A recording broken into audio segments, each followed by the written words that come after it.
السلام عليكم ورحمة الله وبركاته. كبجمتو في هردفتو تيشتو بكم جرجرتو حبايبي وجراتني وقربين بركتي سعادي كان سنجحتي أما اللي هفتي ولكي سني في صرفين بركاتني كاكاو ورني وانت برا شما حركة هون جرجرتو سنمزنا درا أكم جرتو جوات الحمد لله درا ربي كريم حاجة شكرا كساتي بقى جراتني بقربين بركتي ويا رافنا سنجحتي اسمين تدام ملي جرادة ربنا تمري كسني خسن كسني ربنا بركاتني كاكاو الرد ديبي في جرا سنين جرا كم جرتو جرا والله الحمد لله ربي غلاني حاجة تتنبود اللي اسمه جرا جرا أكبر عمو الرا وان قبل في تكة جرا وان تكشو تكة فيديو جرا نما كورس شو تجرا نمنيات تكة كان أرجع جنا مالي فني اللي راح ندبني يا دم تاخي يا دري في قبل سنين في جرا جرا حبايبي أمس هنگا فيديو كيا قدو ما نفتقفدا قدو ما فيديو كيا نحورد سبسكرايب لايك شير قدو حين لقيتينا اسنين تدا حبايبي أكبر فيديو كنا يوركي تنتهي جلا كنا اسم ما تنسى فيديو كنا جتورا إثيوبيا كيستي دبرتيني جمع كيستي جتورا دبرتي جاسون تين دبرتوني ilmu nama kenyaatu qabde argame sadina ma afur jedhaara miti amma kanatti nyaatti qofanittim ilmoo koo dilaanin nyaadha amma naanu osoo irra ka halleen tahin dhugama dubartiin tuni ilmoo namaa nyaatte jaraki dhugama haati tuni ilmu namaa nyaatte sanuu keessattuu dubartiin jechuudha keessattuu haati waa dhaltu ka garaa isiitirraa ilmoo ba'u kaji asagal duudatti baadhatti nama obboleeyyan wanti kun dubartiin ji'a sagal ilmoo gara baadhatte akka mataa kiyyaatti dubartii ilma ji'a sagal gara baadhatte waggaa meeqa duudatti guddiftee makaraa meeqa xaaxaa meeqa wajji argite ka garaa keessaa sanuuyyuu cinqii sanuuyyuu dagatte dhugama rabbii afaan kun isii nyaatee tumaan ilmoo nyaatte dhugama jennee fudhannaa jira fi waanuma dhugaa tahee dubbatamu wanti kun wallaahi amanuun nama dhibu hin ulfaatallee haa ta'ullee garuu dubartiin tuni afaan ofiitirraa fudhattee ilmoo kiyya nyaadha jirti wallaahi haan duuda kiyya na jite duuda kiyya na dhukkuba wallaahi viidiyoo kana arguu dadhabee jechuudha laaluu dadhabe waan biraatiif illee miti dubartiin tun ilma namaa okee osoo nyaatti milishaa kana nyaatti jedhanii osoo nyaatti osoo isa tahee gara jabinnaan takka hiqiimi wayii irraa qabaatetiin akkas gootee jedha garuu ilmoo ofii dhalti jechuudha ka duuda isiitirraa bahe ka dhiiga isiitirraa bahe wallaahi ilmoon garachi talmajee takkaa lamaatu garaa nama nyaatti namni akkamitti ilmoo ofii nyaata jira fi zibana akkam keessa jirra wallaahi alaamaa qiyaamaa as dhiyaata musiibata haati ilmoo ofii nyaatti duraanii namni ilmoo ofii nyaataa hin dhageenye ani dookitibuu baadhe takkaa yoo dogongoruu baadhe bashurree dhala fakkaate ta'e ilmoo namaa nyaattu ilmoo ofii dhalte jechuudha ilmoo ofii dhalte ta nyaattu irraa takka nyaatti jedhaniisa wallahi ansaan dhagahe mali ilmi namaa kuni ilma namaa hin nyaata jedhee yaanii ilmoo ofii dhalte namni ka nyaatu zabanuma kana dhageenne kun sanuu afaan dubartiitirraa osoo jedhan hin dhagayin afaan haadhatirraa osoo ban tahin jaragiyya biyya keenya wallaahi haala badaa keessa jiru rakkoo hamaa keessa jirra wallaahi rakkoo kanan jedhamne ka ilmi namaa keessaa bahuu hin dandeenye jechuudha akkamitti namni bahee gala akkamitti ilmoo gadi baafatan ilmoo miti nafsee nama gurguddaatu ka nyaatamuu jalqabe kana namni wal nyaatu ka jalqabe yani sodaa keessa galee jira namni akkamitti usseeneetiin gadi bahamee jira fi wallaahi viidiyoon tun akkaan na gaddisiifte jechuudha an dhaga'ullee na jibbisiise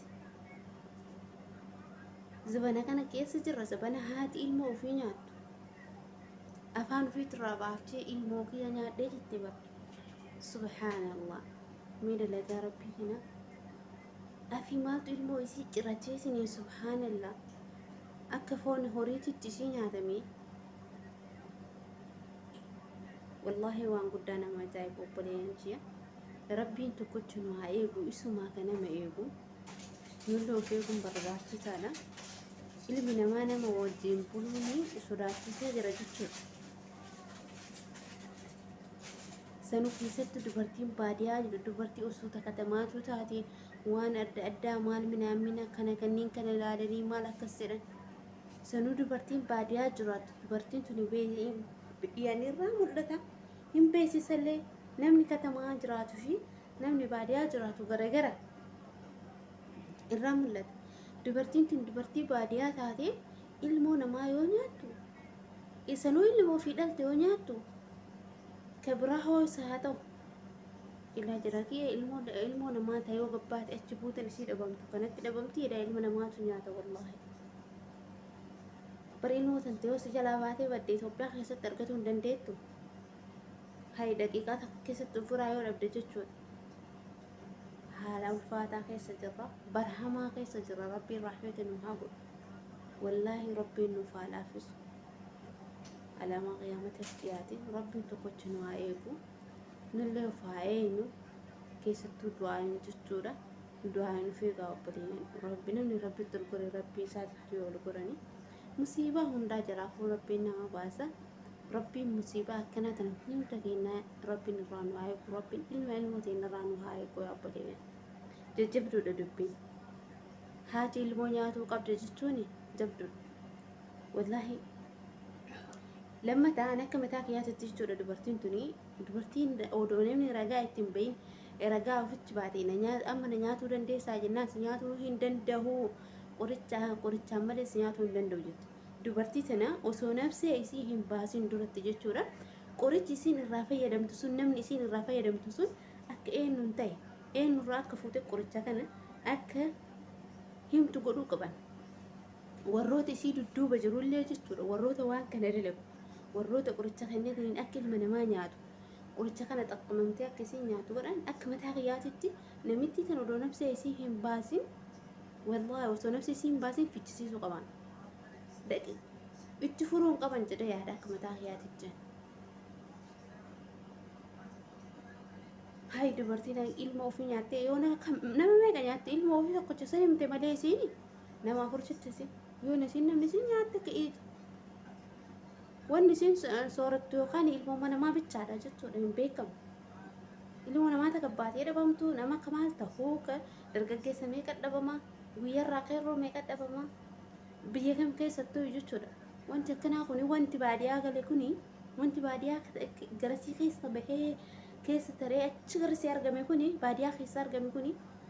tarii katamaa keessa wanti akkanaa kun heddummaatee jiraachuu danda'ama. Qoricha kana akkasiin eessaa akka fidde goosisuu qaban odoo nafsee isiin achi isin duratti jechuudha. Tuni dhugaa rabbii ani akka mataa kiyyaatitti dubartima hinna namni nafsee namaa baase nafsee namaa waan xiqqishoo miti aalama fuulduratti qalamuu qabdi. Ani akka mataa kiyyaatitti jechuudha akka yaadutti. Namni ilmoo namaa nyaata jedhe seerri biyya keenyaa kun siraafu daa'ima waggaa 15 kan itti murteessee baasa isiin mi'eeffatti ilma namaa lafarraa fidde. Nama tokko jira haa nyaattu warroonni jiru. Milishaa nyaattee milishaa ilmoo keenya nyaatta. Abbaati haa nyaattu milishaa miti isiin ilma ofii nyaattee jirti.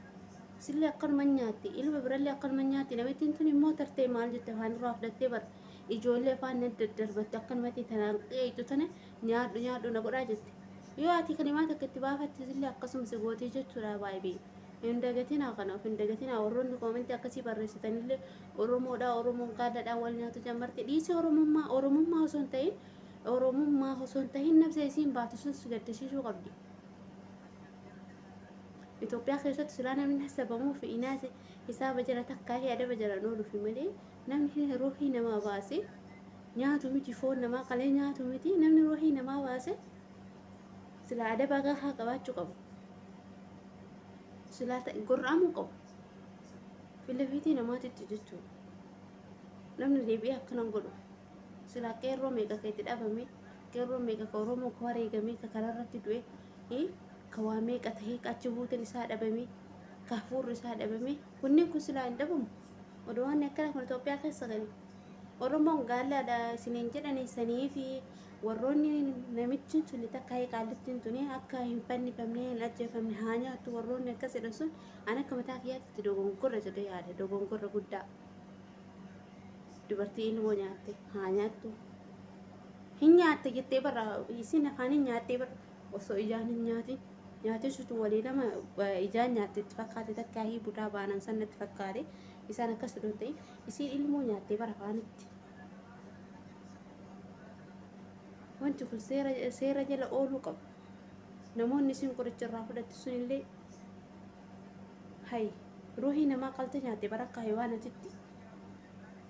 Oromoon gaallaa isiniin jedhani akkanattuu gaallaa nuun jedhani boru kana nuun jedha namni biraa sabni biraa takkaahii amaaraan takkaahii maaliin jedhanii isii tana akka hin qalamne warri jedhan kuni jarri mataan jaraatu rakkoo qaba dhugaa rabbii warroota isiif warra akkasii warra mormatuyyuu itti dabalanii godhuu qaban seera jala oolchuu qaban Oromoon gaallaa isiniin jedhani ruuhii isiin baaftee qalte san deebisuu dandeetta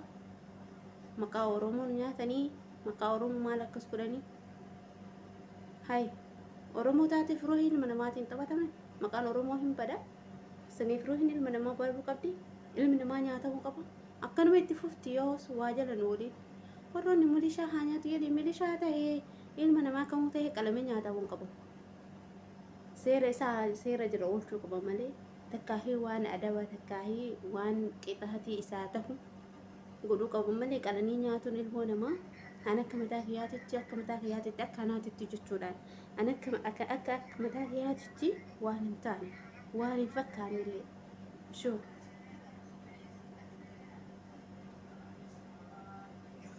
warroonni isii mormatu kun hundaa'uun isii mormatu wantiin seera akka seera jala ooltuu akka warroonni qoricha kennu sun illee argamu irratti dalaguu qabdan malee Oromoon gaallaa nuun jedhanii bakka nyaattayyuu milishaa ijoollee ilmaan Oromoo maal akkas godhaa jirtu warroonni jettan an milishaalee deeggaruu odoo hin ta'initti jechuudha isiin milishaa nyaatte odoo milishaa deeggaruu hin ta'initti an ilmi isii kama isii isiin ilmootii nyaadhee jettee himte santuyyuu garaa kiyya na gubeeyyuu an dhugaa rabbii milishaa odoo hin ta'initti jechuudha milishaa yoo diinummaa ilmaan Oromoo ajjeesaa jettee yoo kan nyaattu taate ilma ofii ma nyaatte shi namni ilma ofii nyaata sillee nyaatu ta'a henna nitittiin dubartiin tuni rabbi rahmati siyaaqu rabbiin siyaa qajeelchu wallahi ruuhii raamotu baasuni qa waajabduudha ta ilmoo namaa qalanii nyaatu miti rabbi ruuhii namaa baasattu haraamu godhe qalanii nyaatu haraamu godhuu dibsi maali abooza bana kamiin keessa jira ilmi namaa horii ta'ee horiin walii lama kasii halaala ta'u jira kasii haraama ta'u jira horiin jechuudha haywaan nummaanu fakkeenyaaf saree qaltee nyaattu akka biyya keenyatti akka shari'aa keenyatti sirrii galee akka aadaa Oromootittis namni saree qalee nyaatu hin jiru namni harree qalee nyaatu hin jiru akka aadaa keenyatti jechuudha hin jiru namni boo'ee qalee nyaatu hin jiru akka aadaa Oromootitti akka shari'aa Islaamaatittis geen dubartiin tuni ilmoo namaa qaltee nyaatte ajjeesuun haraama kabraa haa ta'u jechuudha wanta kana warri an akka mataa kiyyaatitti jechuudha akkanatti fakkaateeti warri Oromoon wal qaltee wal nyaachuu jammarte nuun jedhanii jecha namaa osoo hin ta'in waan fuuldura keessanitti wanti kun Itoophiyaa keessatti baay'ataa deemaa jechuudha baay'atee wanti kuni waan eessaa ka'ee biyya san gaheeyyuu hin beekamu siin garee waan duraan mumkin irratti hojjetamaa ture kature tahaajjonni mala jechuudha wanta kana baasuuf qaallitiin hin tolchitee qoratamti eegarra gaafa ishee wanta kana baaste warri kana hojjetuu fi warri qoricha kennuu fi isillee hin fannifamuu qaban ruuhii ilma namaatiin taphatuuni ani dhugaa rabbii baay'ee tokko ulfaataadha nutti akka mutaa fayyaatutti jechuudha taanii ani hin beeku akkasii isin hin jiraa waayibee wallaahi kaa maal godhanii miti katarellee yoo muslima ta'e akkasii nyaattee yoo muslima ta'e rabbi jaallatan haa gammachiisu yoo nu hundi kenna yeroo haanteen samayitti ol fudhamte jechuudha namni qaleelu nyaate hin dachitti nu awwaalanii bakkee fedhanii nu haa fidanii booddee lafa yeroo haanteen afara samayitti ربي جنة حاجة متجوسو زنا المؤسسس ربي جنة حاجة متجوسو في يسي قطعتي نسي ربي برا سوان قولوا سبيغا أكسي سنين جدا حبايب والله لو قابا يتكون عارستي باي تكر هدا جتودا والله لو دكي أنا جتي والله لو دكي أنا جتي أكنما إلموتي ناتي كانت نفقاتي والله لو دكي أنا جتي لو ربي أنا صبر جرا دك جرا جزء سنة بس يبشر قولنيمي والله كدي جسي أغاني هم يعني راني جتودا قالت تيسن أكدي بتجتني سير ربي كينا دبرتي أكنا قولي في كاميرا فوندورا دابني هاي سنة كاس قولن هاجسن كاميرا فندرة كنا فوتو كاسا وسوقتا كتاني هاجسي سنجدا بايو السلام عليكم ورحمة الله وبركاته سنجدا ترتي دارك فيديو براتي ولدت جنت نجات ترى